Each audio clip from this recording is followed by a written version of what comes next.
everyone. Welcome to lecture 9 of network security and cryptography. So today we are going to discuss regarding Euclidean algorithm and then we will discuss how to calculate GCD by using the Euclidean algorithm and where it is used. So let's begin.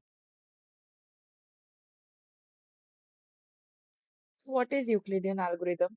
It is simply used to calculate the GCD or HCF of two numbers and it is also known as the Euclid's algorithm. तो हमारा जो Euclidean algorithm है वो simply HCF यानी कि highest common factor को find करने के लिए यूज किया जाता है। ठीक है, हमारे पास नेटवर्क सिक्योरिटी और क्रिप्टोग्राफी में यूक्लिडियन एल्गोरिदम का यही बेसिक रोल है and it is also known as the Euclid's algorithm. ठीक है, दूसरा पॉइंट आप इसमें ये लिख सकते हैं।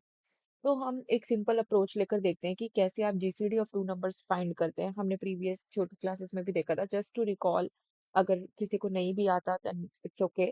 तो आप इस वीडियो में रिकॉल करने के लिए मैं आपको एक एग्जांपल से दिखाती हूँ। जैसे फॉर एग्जांपल मुझे दो नंबर्स का एचसीएफ निकालना था।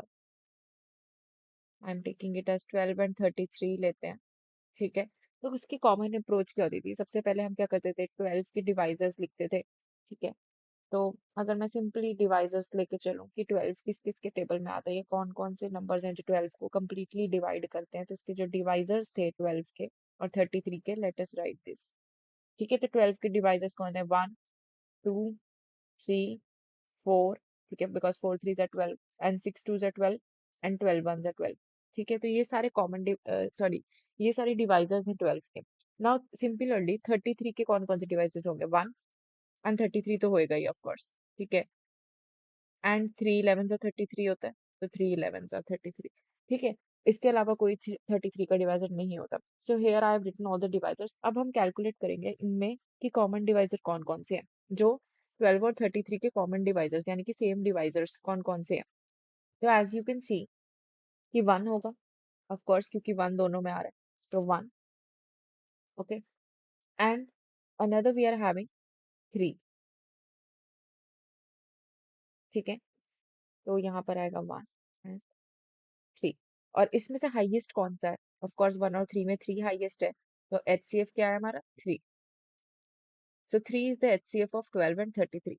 तो ये होती थी हमारे पास बेसिक अप्रोच कि कैसे हम कोई भी दो नंबर्स का एचसीएफ कैसे निकालते थे। पहले हम डिवाइजर्स फाइंड करते थे, फिर उसका कॉमन डिवाइजर, एंड देन उसमें जो हाईएस्ट कॉमन डिवाइजर होगा that is of course the HCF of two numbers और थ्री नंबर्स, जो भी जितने भी आप नंबर्स लेते हैं।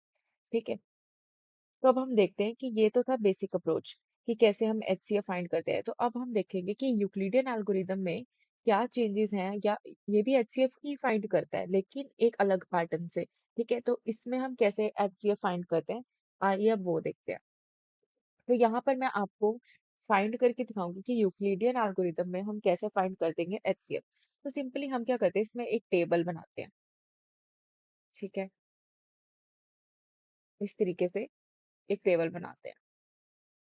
ओके, सो मैं यहाँ पर मैनुअली आपको सब कुछ करके दिखाऊंगी ताकि आपको इजीली समझ आ जाए कि हम कर क्या रहे हैं। ठीक है, तो यहाँ पर हम क्वोशंट लिखते हैं। यहाँ पर हम दो नंबर्स लिखेंगे जो हमारे पास जित एचसीएफ जिनका हमने लेना है। ठीक है, दो नंबर्स के लिए बेसिकली ये ट्रिक यूज होता है। ठीक है, और यहाँ पर आता है हमारे पास रिमाइंडर।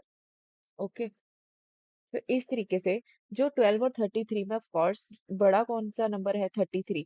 तो हम 33 को हमेशा ए मानेंगे। ठीक है, जो हाईएस्ट नंबर होगा that is placed always at A. Okay, and जो स्मॉल नंबर होगा वो हमेशा बी पे प्लेस होगा। ये रूल आपने हमेशा याद रखना है कि जो हाईएस्ट नंबर होगा वो हमेशा आपने ए वाली साइड पे, लेट मी हाईलाइट दिस। ठीक है, वो आप हमेशा आपने ए वाली साइड पे पुट ऑन करना है, और जो स्मॉलेस्ट होगा वो बी पे, वरना ये आपका एल्गोरिदम वर्क नहीं करेगा। ओके, अब हमने क्या करना है, सिंपली 33 को 12 से डिवाइड करेंगे। ठीक है, तो 12 2 24 एंड द रिमाइंडर इज 9। ठीक है, तो क्वोशंट क्या है? 2। This is the quotient and this is the remainder. तो 2 को हमने यहाँ लिख दिया और 9 को हमने यहाँ लिख दिया। Now we need to simply drag the values. हम बी को नेक्स्ट लाइन में हम, अब मैं आपको स्टॉपिंग कंडीशन भी बताऊंगी। Once you complete this you will get to know. ठीक है, तो स्टॉपिंग कंडीशन भी मैं बताऊंगी। तो अब हम इसको सिंपली ड्रैग करेंगे। ठीक है, तो 12 इधर आ गया और 9 इधर आ गया। Now we need to do the cycle again. Okay, तो 9 को अगर हम 12 से डिवाइड करते हैं तो क्या आएगा? ठीक है, रिमाइंडर विल बी 3। ठीक है, एंड ऑफ कोर्स 9 1 9।